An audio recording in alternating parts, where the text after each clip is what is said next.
inspiring people with curious minds, harnessing data and technology, working seamlessly and inclusively, always learning from patients.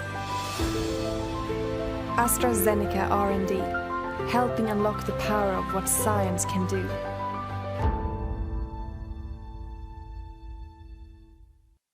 AT&T is helping business move forward, and together, we've changed the way things get done. From redefining collaboration, top of the line here, to coming up with new ways to serve customers and deliver products. This one is cheddar. It's delicious. So as your business keeps moving forward, Oh, you look so healthy. you can rely on the people and the network of AT&T to help keep your business connected. Let's take care of business. AT&T. Welcome to the Maryland Tech Council's 2022 Advocacy Summit. Now, the CEO of the Maryland Tech Council, Marty Rosendale.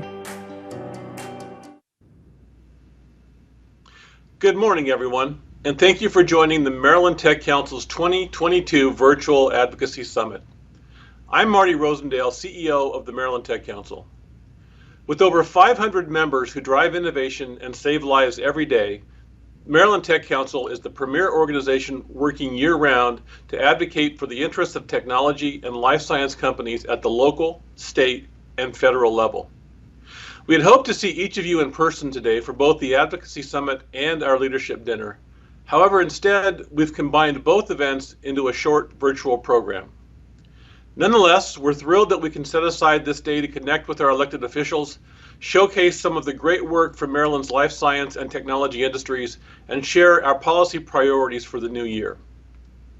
I want to extend a special thanks to members of the Maryland General Assembly and their staff for taking time out of their busy day to join us. I also want to thank the Advocacy Summit Planning Committee who produced today's program. From Pfizer, Rachel Bright and Carol Kelly. From Bio, Barrett Stanford.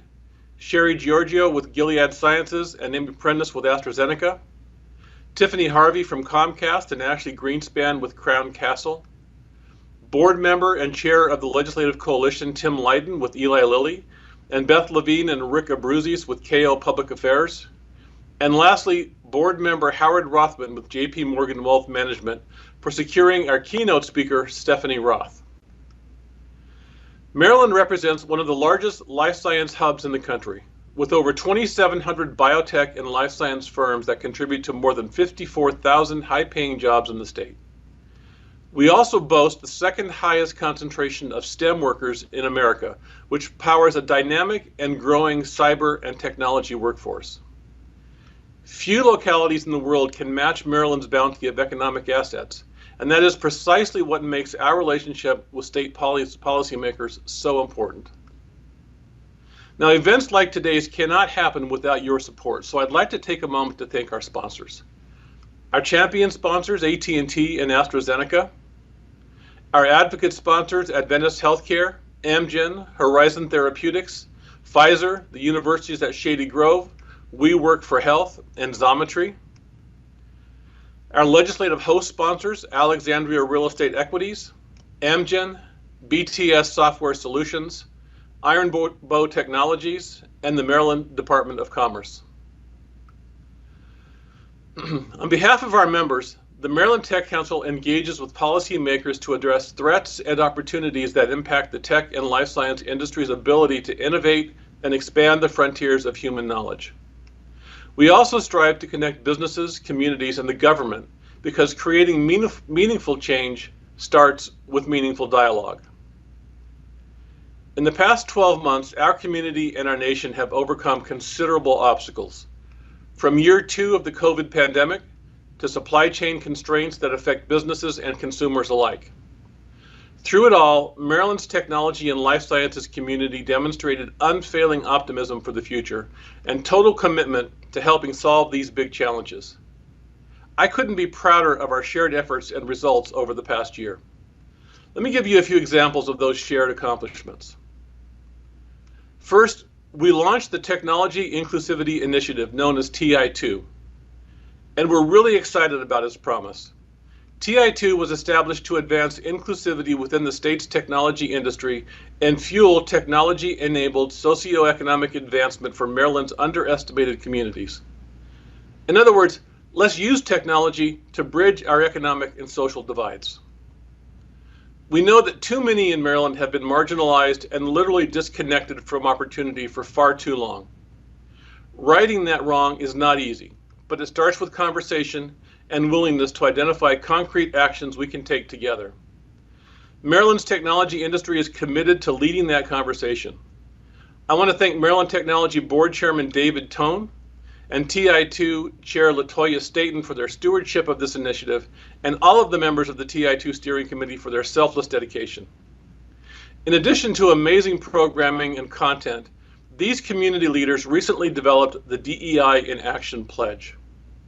We believe that an active commitment to diversity, equity, and inclusivity creates a competitive advantage. And today I am inviting you to join MTC and our member companies like BTS Software Solutions, TEDCO, the Universities at Shady Grove, Wave Welcome, and Infinite Focus Schools to pledge to put DEI in action.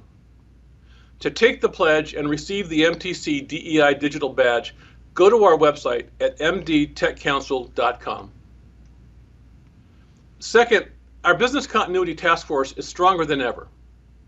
We created this task force at the start of the pandemic to connect Maryland entrepreneurs with tested business leaders who could advise them on navigating supply chain constraints, remote sales, remote workforce management, and much more. I'm pleased to share that nearly 100 technology, life sciences, and business-to-business companies in Maryland have now utilized the task force's members, and more than 40% of participating ventures are minority-owned firms. A big thanks to our volunteer advisors for making this program so successful and for paying it forward to the next generation of entrepreneurs. Third, despite uncertainty due to the pandemic, our Bio-Innovation Conference in October enjoyed a sold-out in-person audience and a record-breaking virtual audience with more than 10,000 total attendees, more than 85,000 audience engagements, 44 globally recognized speakers, and 25 panels, fireside chats, and networking sessions. No other event in the BioCapital region combines such a large and diverse audience, and it is all designed to solidify Maryland's status as a global hub for bioinnovation. Next, we commissioned a comprehensive analysis of Maryland's life sciences ecosystem conducted by the globally recognized Milken Institute. Released in October, the report found that Maryland has built one of the nation's strongest life sciences industries. But the report is a reminder, Maryland does not operate in a vacuum. States and localities around the country and the globe are competing for the same companies and jobs that we covet. To maintain Maryland's advantage, the report provided recommendations to enhance our entrepreneurial ecosystem and our workforce development pipeline. Those recommendations include developing new training curriculum to better prepare future life science workers, increasing awareness about life science careers, especially among those living in rural Maryland and those with high school, associate's, or GED degrees, and identifying and converting existing commercial or industrial spaces for use in small-scale, modular life sciences manufacturing. We're already putting some of these ideas into action. To deepen our workforce pipeline, we launched BioHub Maryland, Maryland's premier online resource to help students discover a rewarding career in the state's biotech industry. BioHub Maryland is free, easy to use, and includes a careers pathway map to help students visualize the types of careers available to them in the life sciences. Lastly, our industry award celebration garnered more than 9,300 viewers, tripling the size of the previous year's audience. 43 companies, executives, policymakers, and educators were honored for their contributions to tech and life sciences in Maryland, and planning is already underway for our 2022 event. Clearly, we have a lot to celebrate, but we also have a lot left to accomplish. At the heart of all that our community does, all the contributions we make to a healthier and safer world, lies innovation. Consider how much stronger and safer the world is today because Maryland makes it a priority to support innovation. More than 500 million COVID vaccine doses have been administered in the US, in part because Maryland makes it a priority to support life science innovation. More than 40 companies in Maryland have developed COVID vaccines, treatments, or diagnostic tools because Maryland makes it a priority to support biotechnology innovation. Maryland companies are keeping the world's data safe from cyber criminals because Maryland makes it a priority to support cybersecurity innovation. And companies around the world have collaborated virtually during this pandemic because Maryland makes it a priority to support technology innovation. As you can see, innovation lies at the heart of Maryland's economic strength. And later today, we will share with you the Maryland Tech Council's 2022 policy priorities, all of which are designed to protect and enhance Maryland's innovation ecosystem. But before we do, we have a tremendous lineup of speakers today, each of whom works at the front line of innovation in Maryland. We'll discuss healthcare policies that put patients first, federal threats to innovation, the importance of community partnerships in our public health strategies, and how to expand access to broadband technology in Maryland. We'll also hear from Stephanie Roth, Executive Director of JP Morgan, who will share JP Morgan's outlook for the US and global economy in the new year. So let me close by once again thanking the sponsors who made today's event possible. Our champion sponsors, AT&T and AstraZeneca, our advocate sponsors, Adventist Healthcare, Amgen, Horizon Therapeutics, Pfizer, the universities at Shady Grove, We Work for Health, and Xometry. Our legislative host sponsors, Alexandria Real Estate Equities, Amgen, BTS Software Solutions, Ironbow Technologies, and the Maryland Department of Commerce. So please email any questions you have during any of the sessions today to myvoice@mdtechcouncil.com. That's mdtechcouncil.com. So now let's begin our program with protecting innovation and putting patients first. Thank you.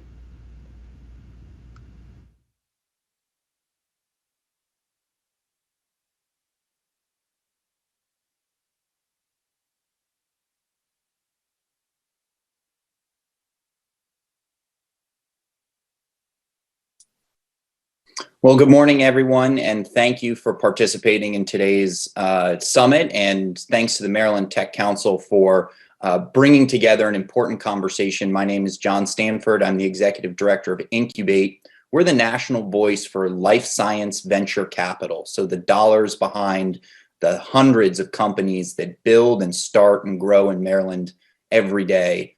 And I'm looking forward to this fireside chat with Murat. We're going to hear from a biotech CEO about exactly what life is like for them. But I want to take a few minutes to kick off this in the spirit of advocacy and the important work that everyone's going to be doing here today to level set on where we stand.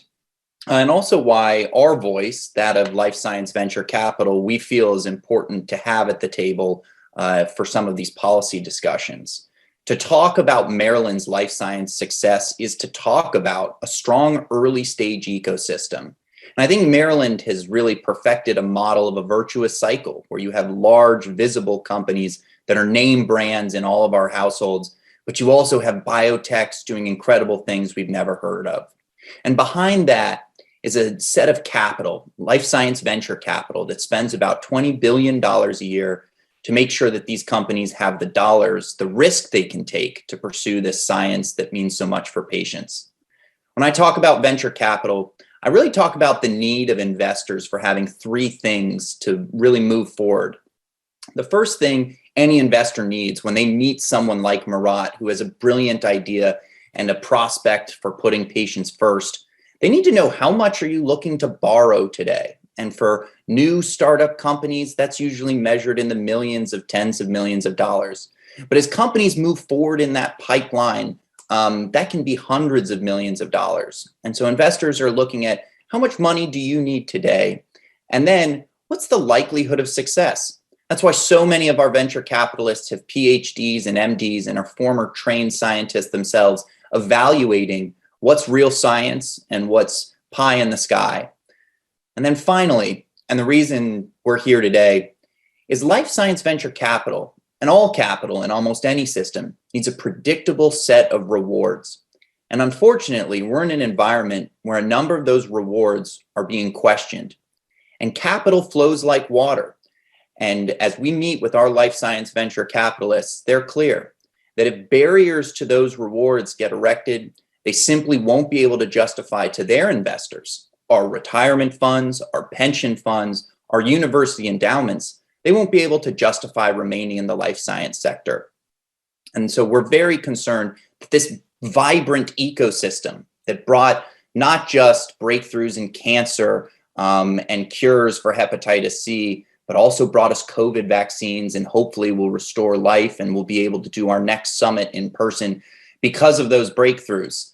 That ecosystem is being targeted at both the federal level and in states around the country.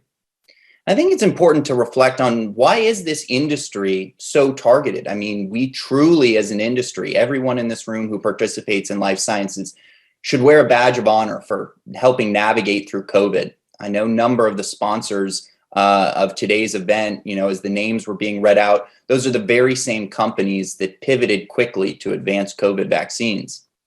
But this industry does have some history of a few bad actors, and those are very visible bad actors. We hear about the purchasing of old drugs and skyrocketing prices. The second challenge is that at the federal level, that taking money out of the pharmaceutical industry to pay for other things, as was recently proposed in the US Congress, it's hard to fight against new schools and child tax credits. And so in Washington, there's a lot of conversation about taking money from the broader pharmaceutical industry and instead spending it on other national priorities that surely need attention. But here's where all of this begins to be causing a real problem. In Washington, we've seen a lot of proposals focused on issuing price controls. And while there's a number of positive steps that can be taken, Incubate has been crystal clear because we've talked to biotech CEOs and we've talked to the venture capitalists that fund their growth. And if price controls are put in place, we lose the one element of the United States system that makes it so dynamic. There is a reason that the vast majority of drugs are developed and commercialized in the United States. And that's because of a dynamic market that allows for outsized rewards. And I think it's important to remember, and Murat, I look forward to talking with you about this, that so many of our efforts fail, that the few that do succeed need to be able to recoup those rewards. And so at the federal level, there's been a pressure to put in price controls, but we are grateful that so many members of Congress recognize that that would be the wrong direction. Incubate fought for a compromise that would instead put patients first, because we firmly believe that if we are going to take money out of the pharmaceutical industry, it should go to patients in ensuring that we tackle affordability and access issues. Because we don't have an innovation problem in the US, we certainly have access challenges. And we need to be capping out-of-pocket costs, addressing some perverse incentives of middlemen that don't flow dollars back to the system, but instead to other elements of a broken healthcare payer system. And so we worked with Congress on a bill that would do just that, and we'll be working in this Congress to do that as well. But Maryland, with its vibrant life science ecosystem, also has been taking some steps that we're watching closely to make sure it's not setting the wrong signal to investors, and folks like Murat can continue to do the great work they do for their patients. As I think most folks know, Maryland was the first in the country to create a prescription drug affordability board, or PDAB. And I think it's critical that as that group begins to convene and put out reports and recommendations, those same principles of avoiding price controls and allowing a market-based system to bring innovation forward and competition is exactly where they should go. We also hope this board can take a thorough look, like we're doing at the federal level, about other barriers to patient access, removing perverse incentives, and also ensuring that patients in Maryland have access to breakthrough drugs. Finally, there's a growing body of work to suggest that we can properly value a drug for a patient. And while we look forward to working with those bodies about that, we want to be very careful. And I hope everyone listening today in their conversations with policymakers takes the patient forward perspective. When we try to set a value on a medicine, it's critical that we lead with the patient perspective. And that's something that Incubate has been fighting for, to make sure that it's not economists or health insurers or others saying what a drug is worth, but truly understanding from a patient what a breakthrough medicine can mean to them. An opportunity to go back to work, an opportunity to grow a family, or an opportunity to live out to old age. All things we aspire to, and all things that we need to be very certain we're placing first. And that's certainly something that's coming through in today's panel, is the importance of patients first. And so with that level setting, I want to welcome Murat from Cartesian Therapeutics for our conversation. I think we're pretty blessed to have gotten someone who's not just is sort of a serial entrepreneur. You know, Murat, you're at the cutting edge of the science that someday is going to make real meaningful changes for patients. Can you start first by just telling us a little bit about Cartesian Therapeutics and cell therapies maybe more broadly for folks who may not have scientific backgrounds? Sure. Hi, John. I really appreciate you doing this here, and thanks to the MTC and Marty and colleagues for organizing this. I think this is such an important summit, and I really appreciate you all inviting me to talk about this. I'll tell you a little bit about what we're doing and my background specifically. So I'm currently the president and CEO of Cartesian Therapeutics. Cartesian is a small biotech up in Gaithersburg. We started the journey in 2016 with a mission to develop a new class of therapy called RNA cell therapy. So what this does is it borrows the best from the conventional world of RNA therapies that we're all now familiar with the vaccines, and marries it to the conventional adoptive cell therapy that engineers cells with DNA. And so these are some of the high-tech CAR-T companies that and technologies that have been born, and really tries to bring the best as it blends the two to create a set of therapies that have minimal immunogenicity with the ability to repeat dose, the ability to engineer these cells with proteins on the surface that target them specifically to tissues. The fact that we use RNA instead of DNA makes these therapies safer because there's no risk of genomic integration. We have the capacity to do real combination therapy, to use the cell as both a factory for producing as well as a vehicle for delivering a set of combinations of therapies right to the tissue without any meaningful vector-based cargo limits. And then, of course, reduce costs due to the manufacturing release of RNA cell therapies, as well as the enhanced safety leading to reduced toxicities that lead to reduced costs of managing these toxicities. So this class of therapy in the past has had some limitations that we feel that we've overcome with the technology we've coined the RNA armory to generate large-scale potent product with extended RNA expression. And so this class of therapy now has now been born, in our opinion, and we feel that we're the leader in this new class of therapy with 3 assets in clinical development, 3 in preclinical development. Our goal is to grow this product pipeline to bring RNA cell therapy indications in and beyond oncology. So we have programs in multiple myeloma and cancer, in myasthenia gravis and autoimmune disease, and then ARDS, including but not limited to COVID-19 ARDS in respiratory diseases.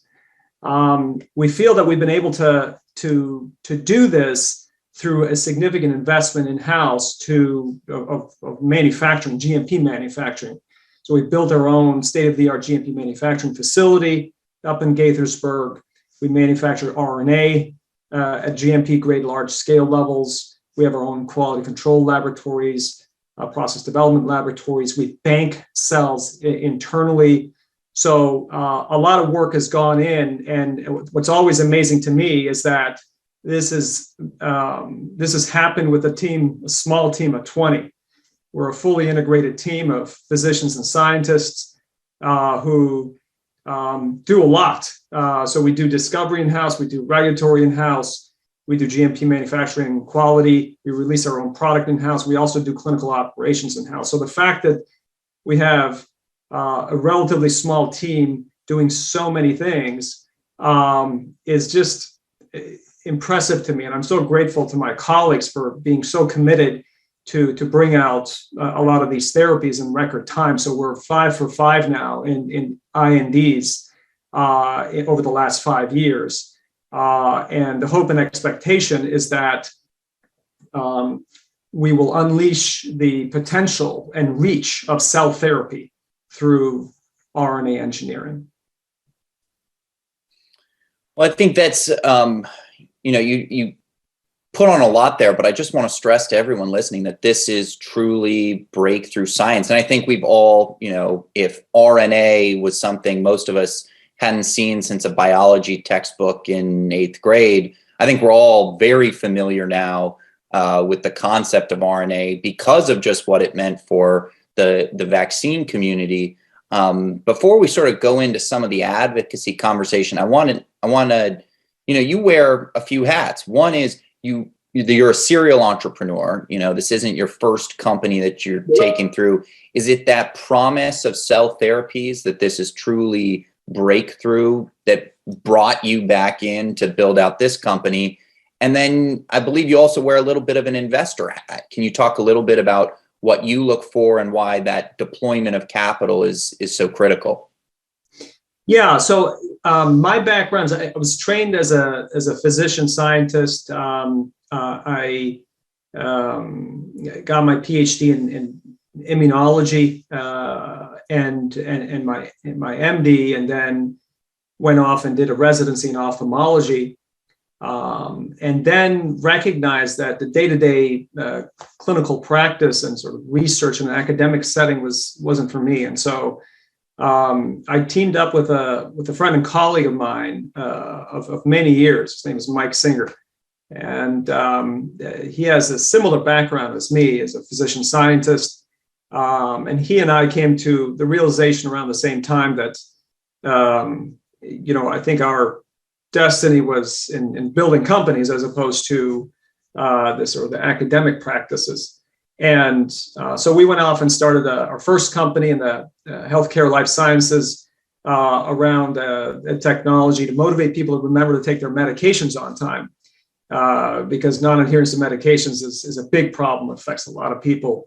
So we sort of devised a technology to provide a type of incentive to motivate people to remember to take their medications, and that expanded to include other types of health behaviors. So we started that in 2006 and sold that in 2009, and then started a second company around a therapeutic that was in the medical aesthetics space in dermatology and ophthalmology. And we built that from concept all the way to late stage registration studies before handing it off and selling that in 2016. And a week later, started the current company we're working at, really motivated by the fact that around that time, both of our family members ended up being diagnosed with multiple myeloma. And so it's something we wanted to do something about, and we went and licensed some technology in and started work around this new class of therapies, RNA cell therapy, and we've been at it over the last 5 years. So along the way, we got interested in supporting other entrepreneurs that were on the same journey with other technologies in the life sciences, and over the last 5 years have had an opportunity to invest in about 20 different companies, a handful of them here locally in Maryland, that are born out of an idea, as you well know, and need help both financially as well as advice in terms of how best to build out companies in this area. So we've rolled up our sleeves and tried to deploy some of our own personal capital to try to help some of these companies out as well. So yeah, I think you're right. I think that it has given us a somewhat of a different perspective, a bit of a unique perspective, to be on both sides of the table and see how the equation works out from both the entrepreneur's perspective as well as the investor's perspective. They're often aligned, but sometimes not. And I think sort of to be able to have that high level, more 360 view has given us a better appreciation in terms of the kinds of issues that we're confronted with from an advocacy perspective. And so it's also interesting, I think, to remember that, all of us in the industry wear multiple hats, right? So I mentioned that, a family member of mine had myeloma. So I've worn a hat from the perspective of a caretaker. My brother was diagnosed with Hodgkin lymphoma. He came and lived with me for 6 months as he had treatment. I took him to the clinic for his chemotherapy every week. I administered his Neupogen at home. It gives you a sense of appreciation of how difficult it can be for a patient and caretaker. And as you mentioned, the access issues, we've certainly also seen that as well, because at the time that my brother was diagnosed, he didn't have health insurance. So it's I think important to remember that many of us are wearing multiple hats and have more perspectives than just one, despite the fact that often, we're asked to sort of speak to only one side of the issue. And that's why these kinds of summits and conversations are so important, because it gets people talking so that we can come up with a set of common understandings that'll help us sort of mold policy together. I think that's right, and it's something we often remind folks on Capitol Hill is we're all patients someday. Maybe we're not patients today, but we'll all be patients eventually, and we'll all be caregivers, or we'll all be someone receiving care. And I think that's important to remember. And I think your specific examples almost are a case study in the virtuous cycle of the life sciences industry. You in your second company, you built something, got it to a point, and then handed it off.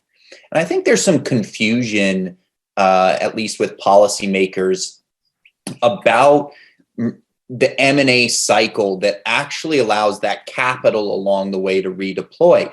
You've been working at Cartesian for 5 years. You have those you're 5 for 5, as you noted, which I think is terrific. But you've still got a tough road ahead of you. There's no guarantee of success. And there's a lot to unpack there. But one of them is the reason we have this virtuous cycle is so that there can be exit ramps for someone like you. And if you had to stick with your second company, you'd be depriving all of us of the innovation you're doing in the cell therapy space. A lot of folks describe it as a relay race. And, as you're helping out the micro entrepreneur, the really small innovative business that might have spun out of Johns Hopkins, or, that's what makes Maryland so special. And I don't get to spend a lot of time with Maryland policymakers, but everyone listening today will. I think it's critical to remember that Maryland has something special, a secret sauce that has academia, it has NIH, it has big companies making investments and acquisitions, and has people like you constantly commercializing and bringing entrepreneurship to research. And I can't stress enough how important it is to be careful about losing that. And so I kind of want to pivot, to, you talked in some of our conversations about this concept of asymmetric returns. And I wonder, can you give a sense of why asymmetric returns from the financial standpoint is so critical to this industry, and something that it's not something to be worried about, it's something that stresses the risk inherent to this industry? Yeah, well, that's exactly right. I mean, there's a relatively simple equation here when an investor, any investor that has a little money that they want to invest, whether it's in the stock market or private companies such as ours, they're confronted with the same equation, and it's all about risk versus return. So if you have $100 and if you have the choice to put it on a lot of different securities, and you can buy a Apple, or you can buy any stable company or a collection of companies. You can put in the S&P 500 and you'll probably do okay over the long run. And so the question is, why wouldn't you? Why would you risk that capital and put it in a small company that, as soon as it has a product that enters clinical development, it has, if it's a cancer drug, about 3 to 6% of success to get that drug all the way to approval? It's like, why would any rational human being do that if they have $100? Because the probability of you losing that $100 when you put it into a small company, even as it enters clinical development, a lot of these drugs don't get to clinical development. Even as it enters clinical development, is still about 1 out of 20. And so the answer to that why is in the other side of the equation. So I guess that's the risk. And so in order to balance that risk out, you've got to have an asymmetric upside, a return, because otherwise that equation doesn't make any sense. So unless the investor is allowed the ability to make an asymmetric return, he or she will take that capital and invest it in something a lot safer, right? Because if the return is less, then that investment won't make sense. So, and that's really, I think it's as simple as that. There's ultimately, anytime an investor that is crazy enough to invest in a life science company looks at that technology, sure, they're going to be evaluating all the risks and make sure that the science is real science and that their prospects are halfway reasonable. But when they're doing their diligence, they're not making a decision as to whether, the prospects of that company are, getting a drug to market with a probability of, 50% or 75%. They're evaluating whether it's, 1% versus 5%, right? And so, you can do all the diligence in the world you want, but the numbers speak for themselves. It's a risky business. And as a result of that increased risk, you've got to have that asymmetric return, asymmetric upside. It's not because people are greedy. It's just simply because you're dealing with human behavior and people who have a lot of choice in terms of where they can invest their capital. I think you put that really well. It's a risky business should be the title of all the advocacy items we're going to take to state policymakers and federal policymakers, because you hit on it. So taking that, this conversation to the next step, you laid out why we need an asymmetric return. So now let's balance that against some of the proposals out there. Some proposals might say, I'm speaking sort of in generalities here to spare folks the minutia of some of these bills, but frankly, they want to set a price control. They want to enable some payer system in the government to say, we're going to pay X for that drug. And if you don't agree to that price, we are going to attach a 95% excise tax on your company's sales. So it's, I'll make my one plug here. When they talk about negotiation in some of these bills, it's not negotiation when a CEO is told we're going to take 95% of your revenue via a tax. So you're forced to accept this price. So playing that out, Murat, what happens in the example you just gave when I say you're allowed to have 5x return, period? There's no 20x. I mean, what's the consequence of a price control that's far below the cost of all of these failures? Yeah, I mean, so when investors are looking to make an investment, I mean, especially sophisticated investors that, life sciences raise millions or tens of millions of dollars from, they have very sophisticated financial models. And, there are expectations within those models that make their equation work, right? So they know what the risk is. They've got a big Excel table, right? They know, they plug in what the risk is, and then they plug in what the expected return is, and then they see if there's a net present value that's positive. And ultimately, if that number is negative, then they won't make that investment. And so the best way to make sure that net present value is not positive is to limit the upside.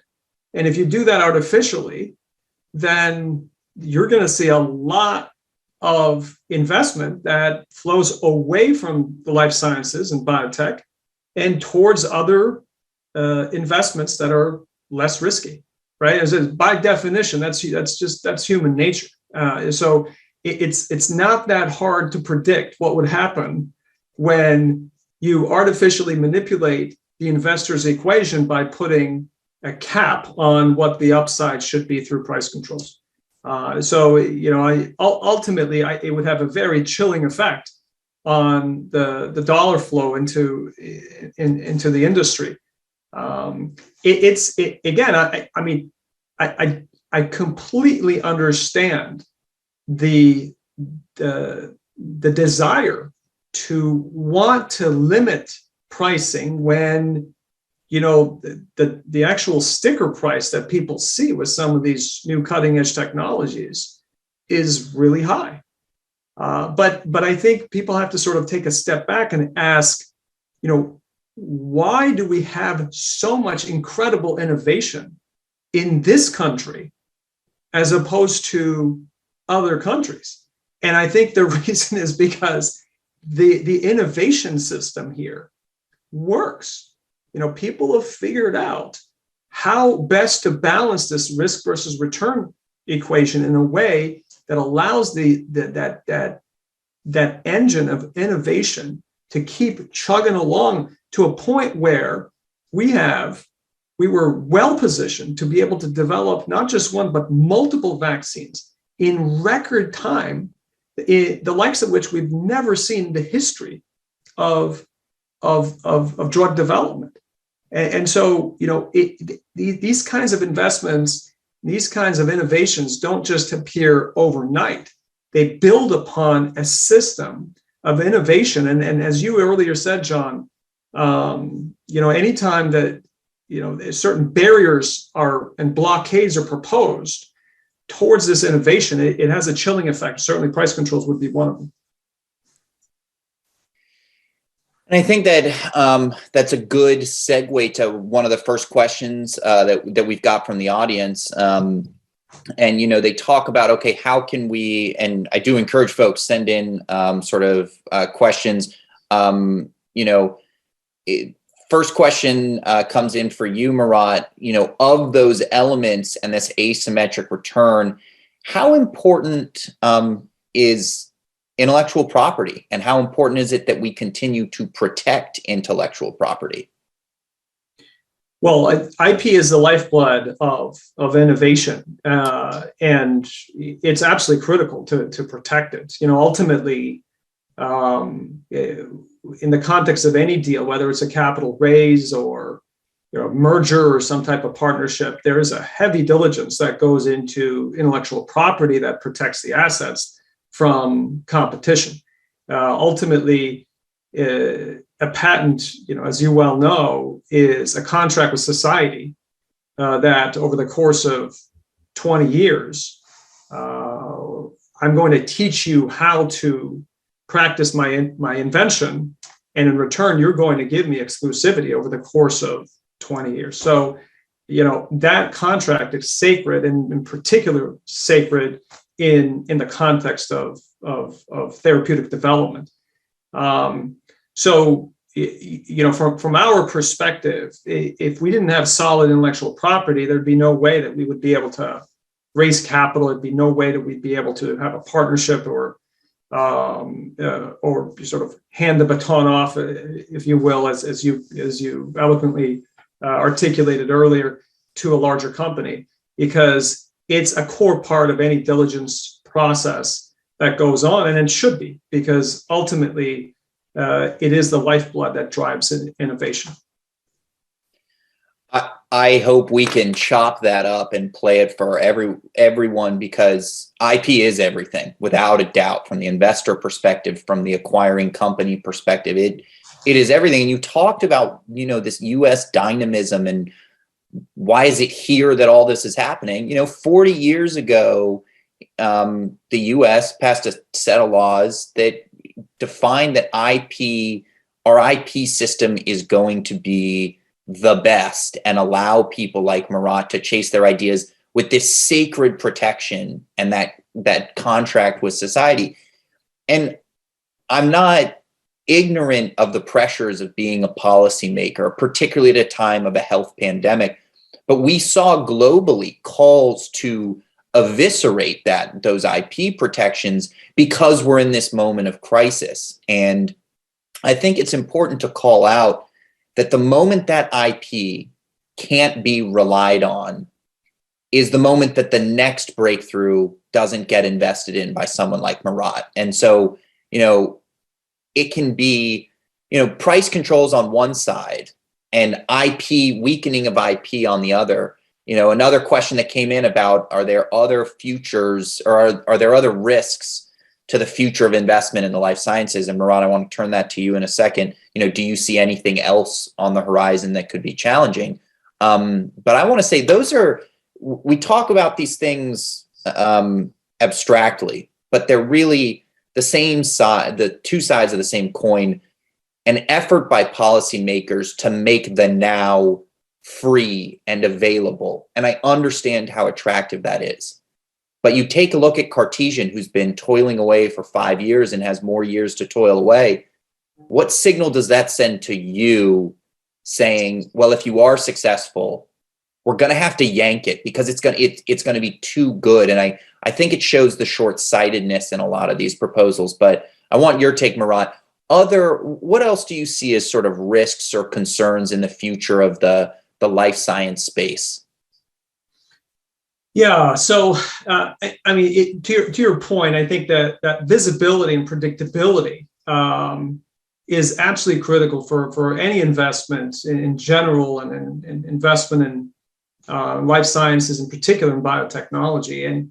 And I think that it's always a risk, but I think we're blessed in this country that we have an amazing degree of visibility relative to a lot of other countries that are trying to develop this. And again, there's this sort of secret sauce that I think we've uncovered and have utilized in this country in a way that has kept this engine of innovation chugging along. And I'm just so proud to be a part of that. And part of that is that visibility, that level of stability, that the kind of, that nobody's going to sort of yank the kind of opportunities from under you as you're getting going in a business, and both from a capital perspective, from an investor side, as well as the entrepreneur's perspective, that the kind of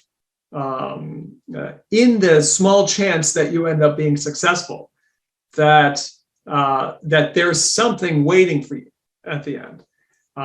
That's what entrepreneurship is all about, right? We just sort of go in there and, we do our best and, hope that it all works out, fully cognizant that most of the time it doesn't work out, but hard work and creativity and innovation drives us to keep going, because there is this irrational belief that in the future it's going to work out. And so you don't want to make that hard artificially by, changing policy around once every couple of years, you want to communicate that sense of stability. And I think that this country has remarkably been able to do that successfully for many, many years, which I think explains our innovation.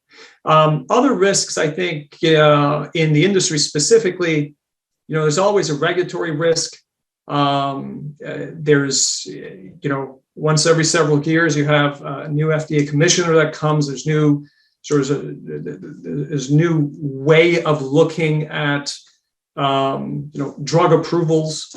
I think that's always a bit of a risk as a new administration comes along and a new commissioner comes along. But I think by and large, we've done very well as an industry from a regulatory perspective over the last 4 to 6 years, and I think that certainly explains the kind of innovation that you've seen over the last several years. And I certainly hope that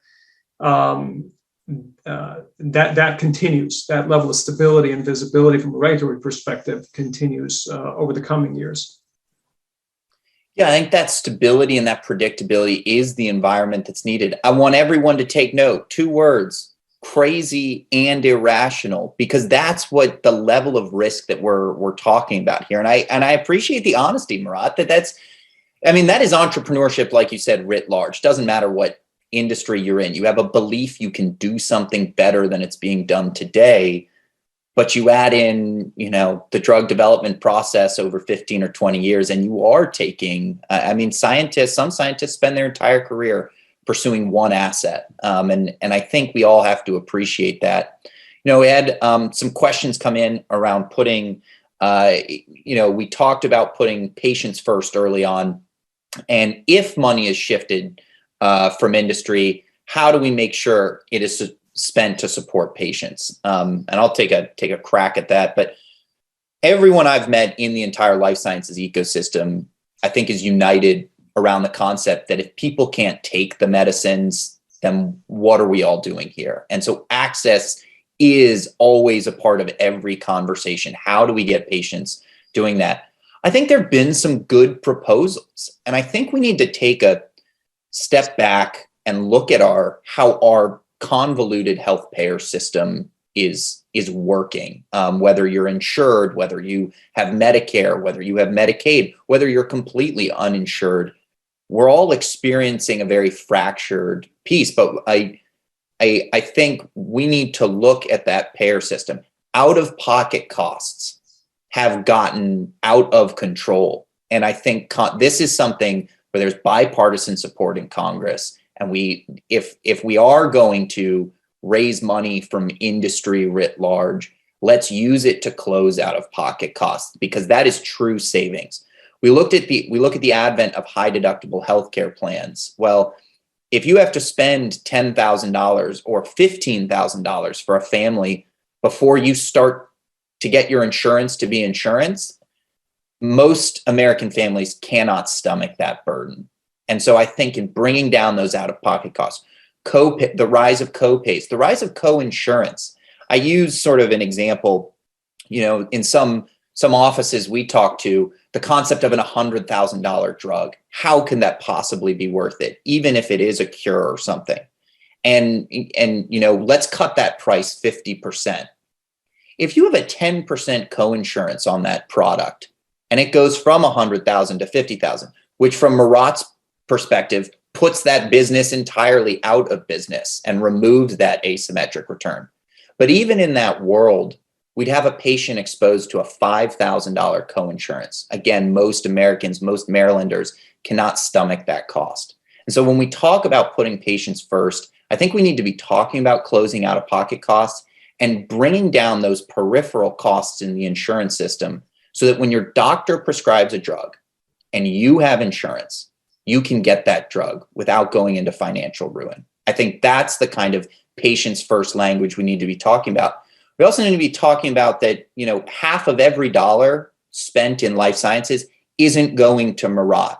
If Cartesian is successful and has a product, there's so many middlemen that a new report just came out saying half of every dollar isn't making it. And so, Murat, I know we're coming up on time.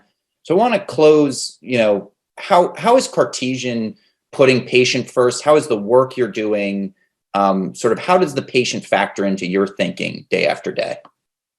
Yeah, I mean, well, everything we do starts with the patient in mind. And so the kind of the kind of diseases that we go after and the kind of indications and the kind of approaches that we take are predicated on solving problems. And those problems are, from the patient's perspective, diseases that don't have a cure or an appropriate treatment for it. And so, we think, we plan, we innovate solutions that end up trying to solve problems from the patient's perspective, because ultimately the patient, as you pointed out, is the final customer, right? It's the patient that's going to be deciding as to whether they want to take, our medication, our therapeutic, our cell therapy. So you want to ensure, and it's not a marketing exercise. What we're trying to do is to get life-saving curative therapies in the hands of patients. And so our entire development effort starts and ends from the patient's perspective in order to solve a problem for the patient. Starting and ending with patients, that's the way to do it. We are at time. I could have kept Murat here for 3 more hours. We didn't even get into modalities. So much more to talk about today for everyone at the summit. Thank you to Murat for this conversation. Thanks everyone for joining today. We're going to take a short break and reconvene for the next session. Thanks and have a wonderful day.